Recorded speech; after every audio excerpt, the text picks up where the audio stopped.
Hello and welcome में स्वागत है आपका 4x4 अनबॉक्स में। तो आज हम इंडियन ब्रांड की बात करने वाला है जो होगा लावा। तो लावा के स्मार्टफोन की बात करने वाला है। तो उससे पहले आप चैनल पर नए हो तो चैनल सब्सक्राइब कर देना, वीडियो अच्छा लगे तो लाइक शेयर कमेंट कर देना। तो बढ़ते हम सीधे फ़ोन की तरफ। तो फ़ोन का नाम तो अभी कंफर्म नहीं हुआ क्या नाम है फ़ोन का, पर इसकी कुछ लीक्स आई है हमारे पास, तो वही बता रहे हैं हम आपको। तो उसकी बैक साइड में आपको ट्रिपल कैमरा सेट देखने मिलेगा जो 48 मेगापिक्सल का मेन कैमरा, 8 मेगापिक्सल का अल्ट्रा वाइड कैमरा, 2 मेगापिक्सल का माइक्रो कैमरा होगा।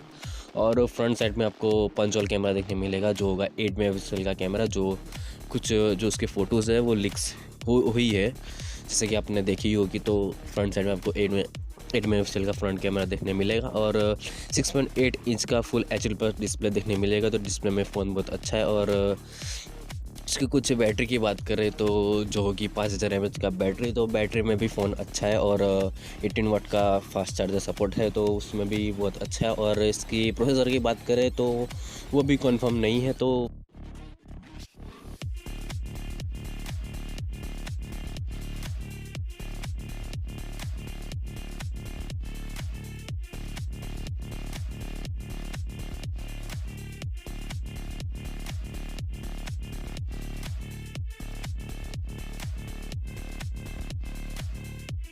देखते हैं और क्या आता है इस फ़ोन के अंदर नया। तो वीडियो अच्छा लगे तो लाइक शेयर कर देना, चैनल पर नया चैनल सब्सक्राइब कर देना। Thank you for watching.